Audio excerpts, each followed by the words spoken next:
반면 민주당은 참고로 이제 박용진 의원까지 이제 나서는 모양입니다. 강남 3구 TK 격전지 지원 요새 나간다는 보도가 나왔거든요. 박용진 의원실이 입장문을 통해서 이번 총선 첫 주말 유세 기간 동안 민주당의 격전지인 강남 서초, 송파 지역 선거 지원에 나선다고 공식적으로 밝혔습니다. 어떠세요? 이게 굉장히 극적인 반전처럼 느껴질 수도 있을 것 같아요. 어떤 분들 보시기에는. 어떤 물밑 작업, 뭐 소통이 있었던 건가요? 네, 반전보다는 본인들의 결단 같아요. 그러니까 이제 어떤 분들은 당이 서운해서 뛰쳐나간 분들이 있었고 또 여러 가지 이런 누가 보더라도 박용진 의원 같은 경우는 조금 이 당을 떠난다 하더라도 무리가 없을 만큼의 상처를 입었지만 그럼에도 불구하고 이 당이 이번에 총선에서 승리하는 것들이 길게 봐서는 본인의 정치 여정에는 도움이 되겠다라고 판단한 것 같고 그렇기 때문에 이제 본인이 이 팀의 일원으로서 나선 것이다. 이게 어떤 뭐 이재명 대표의 관계가 풀렸다 아니면 본인의 마음에 서운함이 다 사라졌다 그거는 너무나 우리가 너무 쉽게 생각하는 것이고요. 그거를 눌러놓고 이번 총선에서 민주당이 나름대로 좋은 성과를 거뒀을 때 향후에 이제 이 정착을 길게 가는 것이죠. 제가 늘 얘기하지만 앞에만 보는 정치꾼이 되는 것보다 길게 보는 정치인이 되겠다는 선택을 한 것 같습니다. 아유 아름답네요. 그렇게 해야죠. 어쩔 수 없죠. 여기에 이제 문 전 대통령까지 등판을 했어요. 오랜만에 파란 옷 찾는다고 신경을 썼다면서 이제 파란 옷 입고 지난 27일 고향인 거제를 찾아서 지원 유세에 나섰는데요. 근데 이 모습을 두고 민주당 지지층을 끌어모을 거다라는 분석도 있고 아니다. 국민의힘 지지층이 역으로 모일 거다라는 해석도 있어요. 근데 나는 전직 대통령이 이렇게 선거 전에 직접 본격적으로 참전하시는 걸 본 적이 없어서 처음이죠. 뭐 오죽하면 이거 그러겠습니다. 그러면 박 전 대통령도 나오셔야 되나? 도움이 안 될 것 이전에 같아요. 있었던 이제 뭐 아니, 그런데 문명 저는 갈등이나 이런 걸 잠재우기 위한 어떤 적극적인 뭐 행보 지금 아닐까요? 앵커께서도 말씀하셨지만 이게 과연 민주당 선거에 도움이 될 거냐 아니면 그 여당 쪽 지지층 결집하는 역효과가 날 것이냐 물어보셨는데 저는 둘 다 있는 것 같아서 그냥 효과는 그냥 똔똔 별로 플러스 마이너스 제로가 아니겠나 뭐 이런 생각이 근데는 들어요. 저는 효과 있을 것 같아요. 왜냐하면 민주당이 공천 때문에 갈등과 혼란, 뭐 친문 세력 팽한 거 아니야, 막 이러한 분위기가 많았었는데 그러한 점에 있어서 갈등을 좀 최소화시키고 민주당 지지층에 안정감을 주는 모습이다라고 볼 수밖에 없고 사상 같은 경우에는 문재인 대통령이 뭐 한번 의원직을 거기서 했던 곳이기 때문에 많은 분들이 있을 거예요. 반가운 분들도 있을 거고 그분들 규합하는 데도 도움이 될 것 같고 낙동강변 이렇게 걷게 되면은 또 상징적 의미가 있잖아요. 낙동강벨트를 중요시 해가지고 거기를 걸으셨다 뭐 이러면 또 여러 가지 의미 부여할 수 있기 때문에 선거 전에는 상당히 도움이 되는데 우리 진수희 장관님 말씀처럼 전직 대통령이 나라의 큰 어른으로서 역할을 하는 게 맞지 특정 진영과 계파의 수장과 같은 역할을 하는 것이 과연 맞는 것이냐 그런 아쉬움이 있습니다. 중도층 표심에는 어떤 영향이 있을 거라고 보세요? 중도층에만 워낙 이제 윤석열 정권 심판론이 높아서 어떠한 다른 게 안 보이는 것 같아요. 그냥 이종섭 대사가 사퇴를 하든 뭐 문재인 전 대통령이 나오든 이거보다 그냥 윤석열 대통령만 보이는 거예요. 윤석열 대통령이 과연 무엇을 할까? 그것만 보는 거죠. 그래서 저는 국민의힘의 최후의 반전의 카드는 윤석열 대통령께서 기자회견 하셔가지고 지금까지 국정 운영 방식 바꾸겠다. 내가 살펴보니까 여러 가지 좀 부적절하고 잘못된 부분. 아니 그런 선거 개입은 괜찮은 것 같아. 그러니까 나는 국정 운영 방식 민주당에서도 많이 비판을 하셨잖아요. 그걸 바로잡고 국민의 눈높이와 상식에 맞는 국정 운영하겠다. 김건희 여사 문제에 대해서도 과감하게 얘기하시고요. 그러면은 조금 반전의 분위기가 나오지 않을까. 바랄 걸 바르셔야지. 네. 희망은 죄가 없어요. 희망이 죄가 없어요. 희망은 죄가 없는 겁니다. 바랄 수 있지만은 나 현실성이 없단 말이에요. 그렇죠. 예. 그래 근데 우리 민주당 후보들 문재인 후보 얘기하면 안 돼요? 지금 제가 좀 할까요? 예. 뭐 말씀하실 거 그러니까 전직 대통령이 나온 거를 처음 보셨다 했잖아요. 네. 그럴 수 있어요. 근데 오죽하면 그러겠어요. 윤석열 정부 이런 정부를 만난 적이 없어요. 지금 국민들은 2년 동안 이런 정부를 봤을까요? 그렇기 때문에 문재인 전 대통령은 두세 가지가 있을 건데 첫 번째는 민주주의가 이렇게 역행돼서 더 이상은 이 독재로 흐르는 거 막을 수 없다. 최근에 스웨덴 민주주의 다양성 연구소에서 나온 그 보고서에 있었잖아요. 대한민국 민주주의가 급락합니다. 이런 부분에 있어서 그런 위기의식을 전직 대통령으로서 나라도 뭔가 벽돌 한 장 해야겠다는 것이고 두 번째 한반도가 전쟁이기에 이런 평화가 사라진 이 현상을 보고 있으면 문재인 전 대통령이 물론 여러 가지 평가가 있지만 그런 부분에 공을 많이 들였던 분이에요. 그래서 그런 두 가지 측면에 봐서는 나라도 좀 나서서 정말 보수 텃밭인 부산을 한번 바꿔보겠다라는 일념하에 그냥 비판을 받으려 나온 것이다. 저는 좋은 그렇게 설레는 보이고 아니 근데 나라도 좋은 영향을 저는 미칠 좋은 거라고 설레는 봅니다. 아닌 것 설레는 같아요. 아니지만 나라도 나서서 윤석열 정권 같은 이런 선례를 더 이상은 이 대한민국 정치에 남기면 안 된다라는 강력한 의지다. 아 근데요 알겠습니다. 나라도 예. 나선다는 표현이 안 맞는 게 아유 그렇게 잘하셨는데 그러면 정권을 5년 만에 내줬습니까? 저희가 그만할 줄 녹색정의당 얘기까지 바쁘게 가야 돼서요. 요 얘기는 여기서 정리를 좀 하도록 하고요. 네. 민주당 후보들의 여러 논란도 좀 잠깐 이 얘기 언급을 하고 가겠습니다. 길게 했어야 되는데. 공영훈 후보가 이제 수십억대 부동산 증여를 아들에게 했는데 이거 미공개 정보 쓴 거 아니냐 요 논란, 그리고 양문석 후보가 딸 명의로 허위 대출을 받아 아파트 구입한 거 아니냐 요 논란. 총평부터 듣고 가죠. 진 전 장관님부터 할까요?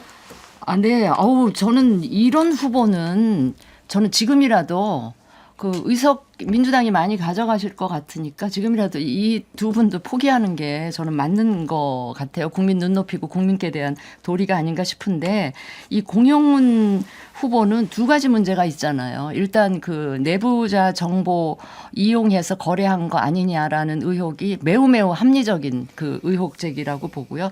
더 심각한 거는 그 뭐죠 토지 거래 허가구역으로 네. 지정되기 바로 전날. 하루 전날 시점이 좀 문제가 되고 그것도 있죠. 뭐 아들이 결혼하고 이런 것도 아니고 군에 가 있는 아들에게 증여를 했다는 이 부분은 정말 이 문제가 심각하고요. 아까 내부자 정보 관련한 것도 그 현대차 부사장으로 재직하던 시기에 현대차 부지인 그 부지가 이제 그 매각되는 거를 과연 몰랐을까? 뭐 하여튼 이런 상황에서 두 가지 문제를 안고 있고 양문석 후보는 제가 이해하기 힘든 그런 이상한 대출에 이제 새마을금고하고도 연결이 되어 있어서 이거는 새마을금고까지 한번 이 수사를 해봐야 될 게 아닌가 싶은 생각이 새마을금고 듭니다. 자체적으로 조사에 나서서 문제 네. 있으면 대출 철회하겠다 뭐 이런 입장인 것으로 알고 있고요. 네. 저는 이 두 분은 정치할 자격이 없다고 생각이 듭니다. 양심 있으면은 본인이 공적인 일을 하겠다라고 결심하는 것 자체가 좀 문제가 있다고 보여지고요.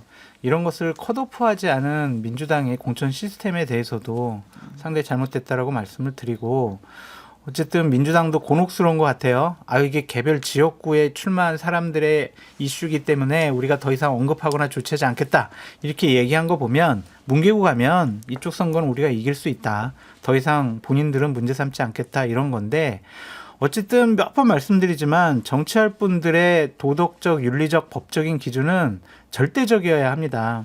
윤석열 정권 나쁘니까 우리가 이 정도의 잘못을 해도 국민들이 용인해 줄 거야, 이런 식의 반응과 행동을 하는 것은 정치인으로서 자격이 없는 행동이다라고 말씀드려요. 그래서 이게 이번에 후보자들 그 재산을 보면은 국민의힘이 한 45억 평균입니다. 후보자들. 민주당과 더불어민주당이 18억, 그 다음에 개혁신당 13억, 새로운 미래 13억. 근데 녹색정의당이 4억이에요. 그러니까 무슨 얘기냐면 우리는 이 얘기가 무슨 얘기인지 알아듣질 못해. 아빠 찬스, 엄마 찬스 뭐 써가지고 막 편법 증여, 불법 대출 뭐 이러는데 해봤어야 알지요. 서민들의 삶과는 너무나 동떨어진 이야기다. 그러니까 이런 면에서 보면은 이게 기득권 정당의 이 어떤 그 서로 약점을 잡아 싸우지만은 솔직히 이런 문제가 특히 양당 사이에서 나타나고 있다는 걸 매우 슬픈 현실로 바라보게 되고, 이게 이런 어떤 그 신출귀몰한 재테크 또 편법 증여 기재들은 우리 사회 청년들에게 정말 좌절감을 주는 부분이거든요. 역시 이 점에 대해서도 자유로운 당은 녹색정의당인 것 같다, 이런 말씀을 드리면서 비애감을 느낀다는 말씀을 드립니다. 네, 서영주 부대변인님은 왜 계속 고개를 숙이고 계셨어요? 네, 뭐 이게 뭐 국민 눈높이에는 맞지 않는 사례이긴 하지요.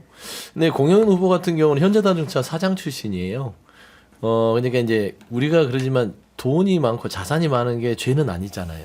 이제 이 부분을 어떻게 취득하고 이 부분을 어떻게 활용했냐, 정상적으로 이거를 자산을 취득했다면 그거는 박수 받을 부분이지 비난받을 부분은 아니라고 생각합니다.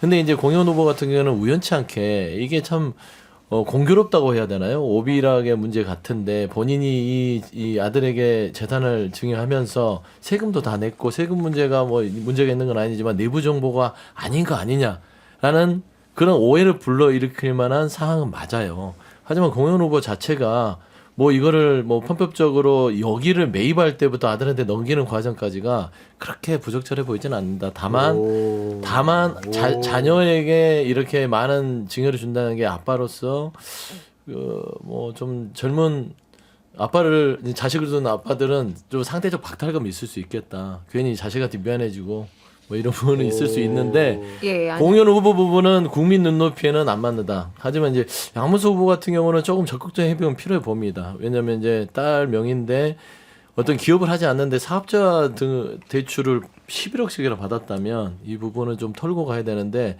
공이 두 사람을 지금 당해서는 어떻게 징계할 수 있는 방법은 없어요. 결국에는 지역 유권자들이 판단하셔서 또 나름대로의 어떤 여러 가지 그 결과를 보여주시는 그러니까 것들. 민주당의 이제 좀 전체 그거밖에 없다. 판세에 음, 그렇게 네. 이 두 후보가 큰 영향을 미치지 않을 거다 이렇게 저는 분석해서 이거는 어떤 지역의 움직임에 나서지 않는 판세에는 건가요? 영향이 있지만 전체적인 판세에는 크게 영향 없을 것 같아요. 왜 그러냐면 지금 현재 이 부동산 문제를 가지고 상대편에서 지금 뭐 흔들어 보려고 하는데 대파를 좀 어떻게 좀 잠재워 볼까 하는 게 부동산 문제로 치고 들어오는데 이거는 아직은 지금 늦었다. 네. 그러니까 알겠습니다. 공영훈 후보는 네, 저희가 녹색 정의당 얘기를 반드시 네, 해야 네. 돼요. 평균 재산 4억, 녹색 정의당. 영석 위기다 이런 말이 있는데 그럼 서민들의 마음은 왜 못 잡는 걸까요? 아니 그 부분은 저희가 참 가슴 아프게 생각하고 뼈 아프게 생각합니다. 그런데 최근에 돌풍을 일으키고 있는 조국 혁신당에도 노동 후보는 없거든요. 그러니까 우리나라 천만 비정규직 노동 이 대표되지 않는 정치의 영향이 공란으로 남겨져 있어요. 그런데 녹색 정의당에 그 녹색의 점 하나는 찍어 주셔야 이 정치에 있어가지고 그래도 다당제 취지에 맞는 하나의 어떤 민심을 닮은 국회가 된다는 걸 간곡하게 말씀드리고 싶고 또 사실 저희가 지지율이 낮고 지금 소멸의 위기에 처해 있다는 것도 맞습니다. 근데 20년 진보 정당의 역사가 이렇게 끝나게 되면 이제 그 우리 사회 대표되지 않는 투명 인간들의 정당이 없어지는 거거든요. 그 반딧불만한 희망이에요. 그래서 뭐 더도 아니고 덜도 아니고 현상 유지만 시켜달라. 제발 살려달라 이 이야기를 하고 있는 거니까 저는 어쨌든지 간에 그 우리 사회 약자를 지키는 마지막 정당이라고 생각하시고 좀 자세히 살펴봐 주셨으면 하고 전세 사기 피해자들이 집단 입당을 했습니다. 그분들이 올 당이 여기밖에 없는 거예요. 아. 예, 그래서 이것도 선거만 보면 그분들이 여길 왜 오셨겠습니까? 그러나 살아보니 또 피해를 당하고 보니 큰 당이 계속 약속을 안 지키고 하는데 마지막 피난처가 녹색정의당밖에 없다 이렇게 말씀하시거든요. 알겠습니다. 그래서 요거 하나는 좀 남겨주시라 예. 이 말씀하는 거예요. 시간이 짧아서 죄송합니다. 광고 듣고 와야 돼요. 광고 듣고 오죠.